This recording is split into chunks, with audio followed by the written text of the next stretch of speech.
আমরা যারা রাইডার আমাদের ক্ষেত্রে সবথেকে বেশি এক্সাইটমেন্ট বা সেন্স অফ অ্যাচিভমেন্ট বোধহয় তখনই আসে যখন আমরা দেখতে পাই যে আমরা কত দূর রাইড করতে পারছি আর কতটা এক্সট্রিম কন্ডিশনে রাইড করতে পারছি, কোন কোন জায়গায় আমরা যেতে পারছি। সেটাই একটা বাইকার্সের কাছে অ্যাচিভমেন্ট। সেটার জন্য আমরা প্রায় অনেক লং ডিস্টেন্স কভার করি, মানে 600, 700 and beyond is very normal for a rider who, মানে যারা রাইড করতে ভালোবাসে বা যারা ট্যুরিং করতে ভালোবাসে তাদের জন্য এই ধরনের কিলোমিটার্সগুলো খুব নর্মাল। তো এই মোটামুটি 600, 700 কিলোমিটার্স বা তার বিয়ন্ড কভার করার পরে সারাদিনের রাইডের পরে যখন হোটেলে বা বাড়িতে পৌঁছানো হয় তখন যে জিনিসটা হয় সেটা হচ্ছে কোমরে বা টেলবনে ব্যথা, বা পরিষ্কার কথা বলতে আমাদের পশ্চাৎ দেশে ব্যথা। আর ঠিক সেই জন্যই আমার লং রাইডের জন্য আমি ভাবলাম যে একটা সিটের ওপর ইনভেস্ট করাটা খুব দরকার। বেসিক্যালি আমরা সবাই জানি যে যখনই আমরা রাইডিং জন্য সিটের জন্য খুলতে যাই তখন ফার্স্ট যেটা মাথায় আসে সেটা হচ্ছে air seat. Definitely air seat is the most comfortable one, that is no doubt about it. But still আমি এইবার মানে this time I opted for another one.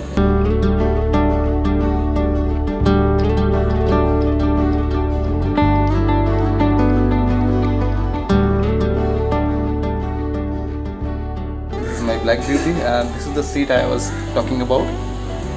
তো এটা কেন নিলাম আর এইটার কী কী ফিচার্স, কী কী প্লাস পয়েন্টস আছে, কী কী নেগেটিভ পয়েন্টস আছে সেগুলো সম্বন্ধে বলবো।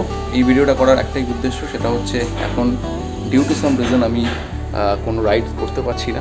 তো ভাবলাম যে এই সময়টাতে বাড়িতে বসে কী ভিডিও বানানো যায়। তখন মনে পড়লো যে আমি যেসব রাইডিংয়ের জন্য যেসব জিনিসপত্র ইউজ করি, যেমন রাইডিং গিয়ার্স আছে, কিছু অন্যান্য জিনিসপত্র যেমন এই সিটটা।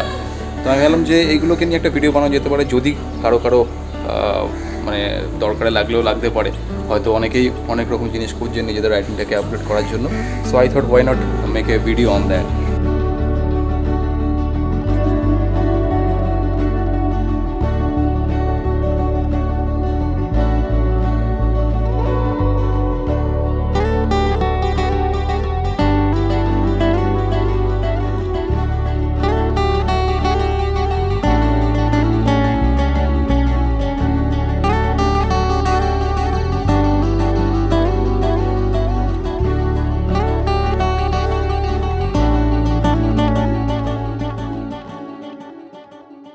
আচ্ছা, তো যেটা বলছিলাম, আমি এইবারে এয়ার সিটের জন্য কেন অপ্ট করলাম না, বা এবারে এয়ার সিট কেন নিলাম না। আমার এয়ার সিট ছিল, আমি ফার্স্ট যখন রাইডিং স্টার্ট করি তখন এয়ার সিট নিয়েছিলাম। আমি ইউজ করতাম হচ্ছে রাইড অন এয়ার। ফিগোটা ইউজ করিনি, বাট শুনেছি ভালো। রাইড অন এয়ারও একসময় খুব ভালো ছিল, but in fact that was the time it was very expensive actually.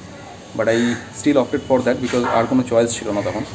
R definitely air seat most comfortable হয়, সেটা তো বলেইছি আগে। তো আমি নিয়েছিলাম, কিন্তু যেটা হলো সেটা হচ্ছে যে 2-3টে রাইড পরেই আমার এয়ার সিটটা নষ্ট হয়ে গেল। তো এয়ার সিটের মেইন যেটা ডিসঅ্যাডভান্টেজ সেটা হচ্ছে it's just like a bladder, right? We all know that. ওর মধ্যে হাওয়া ভরা থাকে, আবার ওটার ওপরে একটা কভার লাগানো থাকে, তার উপরে আমরা বসি। এবার যেটা হলো সেটা হচ্ছে যে যেখানে নজলটা ছিল, যেখান দিয়ে হাওয়াটা ভরা হয়, সেখানটা 2-3টে রাইড করার পরে ড্যামেজ হয়ে গেল। ঠিক যে মুখের কাছটা থাকে, যেখানটার সঙ্গে কানেক্টেড থাকে ব্লাডারে, সেই জায়গাটা ড্যামেজ হয়ে গেল। তো এরপরে যেটা হতে থাকলো সেটা হচ্ছে হাওয়াটা লিক করতে থাকলো। আমি অনেক রকম ট্রাই করলাম ওটাকে ফিক্স করার, বাট কিছু হলো না। কারো ক্ষেত্রে দেখেছি যে লিকেজটা অন্যান্য জায়গা থেকেও হয়, একটা ছোট্ট ফুটো বা কিছু হয়ে গেল সেখান থেকে লিক হতে থাকে। So that is the main problem of air seat. মানে অনেকের ক্ষেত্রে টিকে যায়, অনেকের ক্ষেত্রে টেকে না। যাদের টিকে যায় তারা অনেক দিন চলতেও দেখেছি, এরকম কোনো ব্যাপার নয় যেটা ফিনলি নষ্ট হয়ে যায়। বাট আমার ক্ষেত্রে যেটা হলো সেটা হচ্ছে যে ওই জায়গাটা থেকে লিক হয়ে যাওয়ার জন্য সেটাকে আর ইউজ করতে পারলাম না। যথেষ্ট ভালো দাম ছিল। তো যাই হোক, তো এরপরে আমি ভাবলাম যে তাহলে এইবারে একটা অন্য কিছু ট্রাই করা যাক যেটাতে লিকেজের ভয় থাকবে না, plus almost same kind of comfortability পাবো। তো দ্যাট ইজ দ্য রিজন আমি এবারে আর এয়ার সিটের জন্য অফ করলাম না।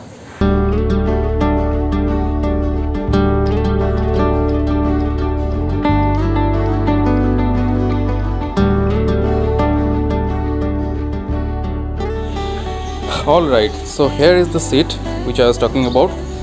এটা বেসিক্যালি একটা হানিকম সিট, এটা একটা সিলিকন বা রাবার বলতে পারেন।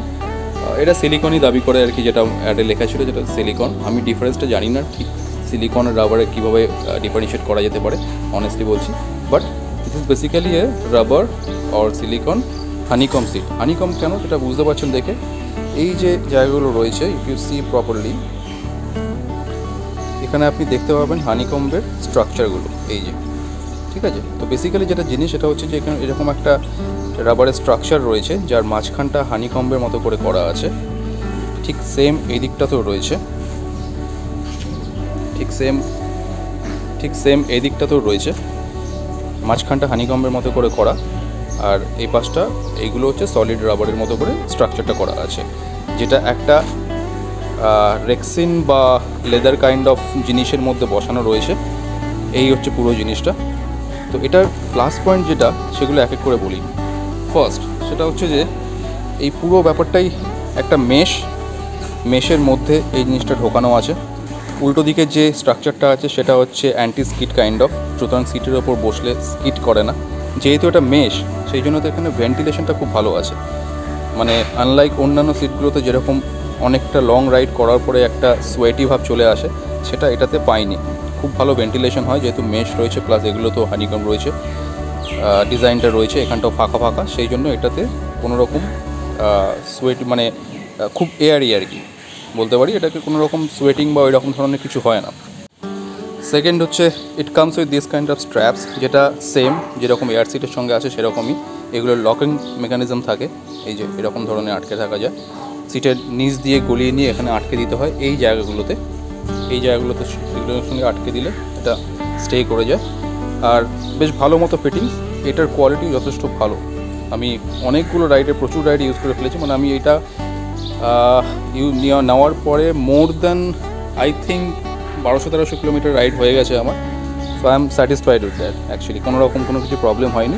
অনেক রাইড করার পরে মাঝে মাঝে বসার জন্য হয়তো একটু আধটু এরকম নড়ে যেতে পারে, বাট পুরোটা কখনোই নড়ে না, এবার একটুখানি অ্যাডজাস্ট করে নিলে ঠিক হয়ে যায়। থার্ড হচ্ছে বিল্ড কোয়ালিটি, যথেষ্ট ভালো বিল্ড করে লেগেছে আমার। মানে এই যে সাইড প্যানেলটা করা আছে, এটাও লেদার দিয়ে করা, লেদার বা রেক্সিন যাই হোক না কেন, বাট বিল্ড কোয়ালিটি খুব সুন্দর। এই পেছন দিকের যে জিনিসটা রয়েছে মেটেরিয়ালটা, সেটাও খুব ভালো মতো ফিট হয়ে যায় সিটের ওপরে, কোনো রকম স্কিড করে না যেরকম বললাম।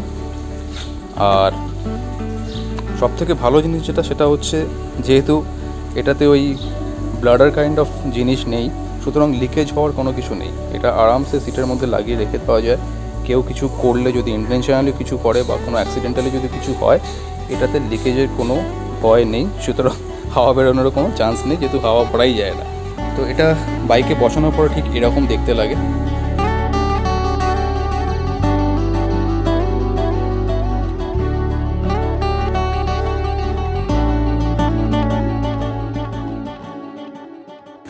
লুকটা দেখতে পাচ্ছেন, সাইড প্রোফাইলটা ঠিক এরকম দেখতে লাগে। এটা আরেকটুখানি চেপে যায় বসার পরে, যেহেতু আপনি এর ওপর বসবেন, সুতরাং এটা সাইডটা একটুখানি এরকম করে বেন্ড হয়ে যায়।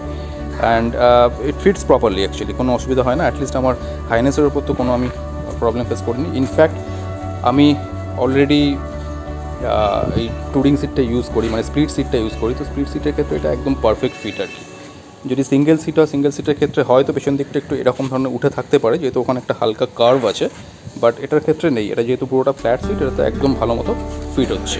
এবার আসি সবথেকে বড় পয়েন্টে, যেটা আমার মনে হয়েছে সবথেকে ভালো জিনিস আর কি। মানে আমি একটু রিসার্চ করে দেখলাম, যেটা আমার পক্ষে সবথেকে দরকারি যেটা ছিল, সেটা হচ্ছে এই সেকশনটা। এই যে বিল্ড কোয়ালিটি দেখছেন এই জায়গাটাতে, এটার বানানোর রিজন একটাই, সেটা হচ্ছে এই যে মাঝখানে জায়গাটা রয়েছে, এটা প্রথম কথা একটা ভেন্টিলেশনের কাজ করে খুব সুন্দরভাবে। এই জায়গাটার জন্য কখনো সোয়েটি ফিল হয় না। আর সেকেন্ড সবথেকে ইম্পর্টেন্ট যেটা আমার লেগেছে, সেটা হচ্ছে টেলবোন সাপোর্ট। তার কারণ হচ্ছে যে কোনো সিটের ক্ষেত্রে যখন আপনি বসবেন, যদি এরকম সারফেসও হয়, যদি টেলবোন আপনার এখানে টাচ হয়, at certain point of time অনেক লং রাইডের পরে একটু হলেও ব্যথা হবে।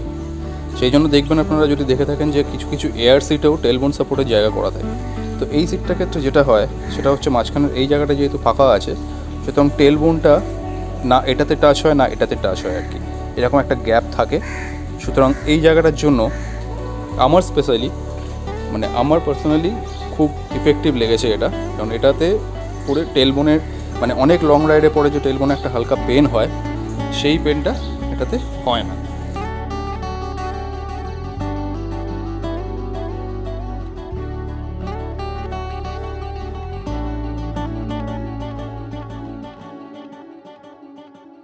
আর সেকেন্ড যেটা আমার লেগেছে, এটার জন্য এটা খুব হ্যান্ডি হয়ে যায়, খুব সুন্দরভাবে এরকমভাবে ফোল্ড হয়ে যায় জিনিসটা, অ্যান্ড এটা ক্যারি করতে খুব সুবিধা। মানে ইনকেস যদি আপনি বাইকে নাও লাগাচ্ছেন, যদি মনে হয় যে কোনো কোথাও গিয়ে পরে ইউজ করব, সেক্ষেত্রেও এটা খুব হ্যান্ডি হয়ে যায়। আনলাইক এয়ার সিট যদি দেখে থাকেন, এয়ার সিটও অবভিয়াসলি ভাঁজ করা যায়, কিন্তু if you have to store it for the long time, যেটা হবে সেটা হচ্ছে যদি আপনি ওটাকে এয়ার সিটকে ভাঁজ করে রাখেন, তাহলে একটা সময় পর সেই ভাঁজের জায়গাটা দিয়ে একটা ক্র্যাকের সৃষ্টি হয় আর কি।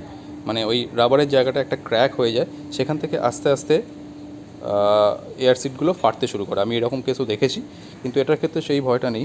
সেটা এখান থেকে যেহেতু এটা পুরোটাই মেশ আর রেক্সিন, তো এটার জন্য এটাকে ফোল্ড করে রাখলেও কোনো অসুবিধা হয় না। ইনফ্যাক্ট এটা যে প্যাকেজিংয়ে আসে সেখানে এটা ফোল্ড করাই থাকে, আমি বাড়িতেও এটাকে ফোল্ড করেই রাখি।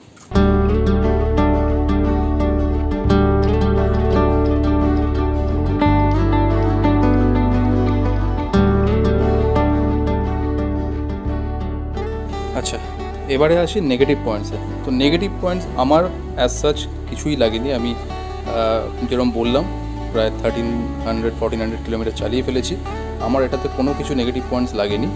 বাট যেটা হতে পারে, একটা পসিবিলিটিস যেটা আছে সেটা হচ্ছে এই যে থিকনেসটা আছে দেখতে পাচ্ছেন, যদি এটা খুব বেশি থিক নয়, এটা এরকম একটা থিকনেস রয়েছে যেটা বসার পরে অবভিয়াসলি এরকম ধরনের চেপে যাবে। তো সিট হাইটটা খুব বেশি বাড়বে না, খুব সামান্যই বাড়ে। বাট স্টিল যদি আমার মতো হাইটের কোনো রাইডার হয়, মানে আমার ওই 5.5-5.6 হবে, তাদের ক্ষেত্রে যদি ফ্ল্যাট হিলের শু পরা হয়, হয়তো বসার পরে মনে হতে পারে, বা আমার থেকে একটু শর্ট হাইটের লোকেদের মনে হতে পারে যে সিট হাইটটা একটু বেশি লাগছে, হয়তো পুরোপুরিভাবে ফ্ল্যাট ফুট হবে না বাড়িতে বসার পরে।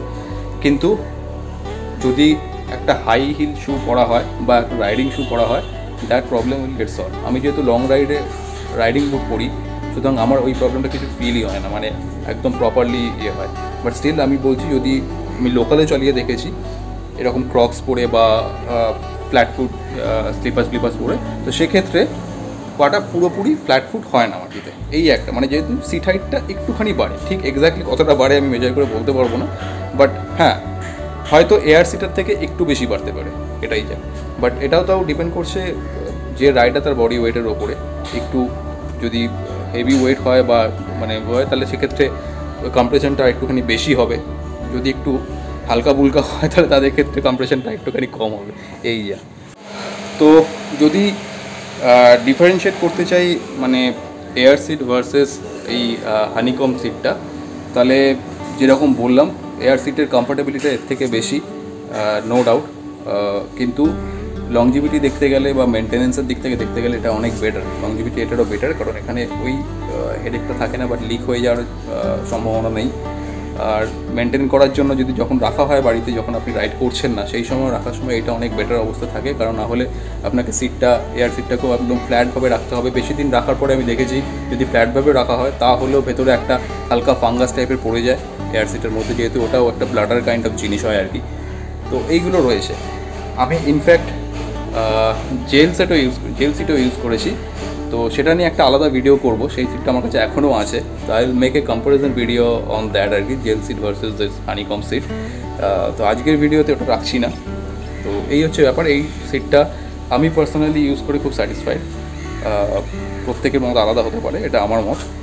তো যাই হোক, এটার কোথা থেকে পারচেস করেছি, কোথায় পাওয়া যাবে সেটার লিঙ্কটা আমি দিয়ে দেবো। এটা আমি অ্যামাজন থেকে পারচেস করেছি। এটা কিন্তু কোনো পেড প্রমোশন নয়, এটা আমি নিজে থেকে বানাচ্ছি। আমি ইউজ করেছি বলে, জিনিসটা ইউজ করেছি, আমার ভালো লেগেছে বলে এই ভিডিওটা বানাচ্ছি। কোনো রকম পেড প্রমোশন নেই এর মধ্যে।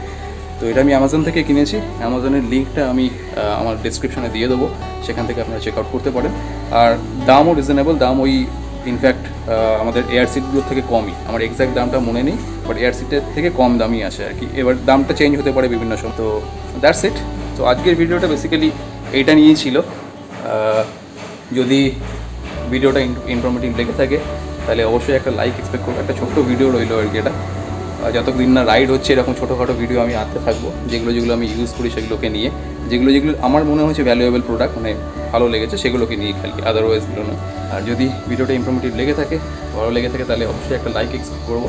আর যদি আমার চ্যানেলটা ভালো লেগে থাকে, আমার ওভারঅল কন্টেন্টগুলো ভালো লেগে থাকে, তাহলে প্রতিবার যেমন বলি সেরকমই বলবো that please consider subscribing this channel. That will definitely motivate me to visit more and more places and create more and more such vlogs. So with that said, thank you for watching this video.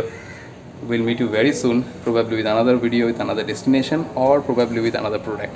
So till then, take care, ride safe, and bye bye.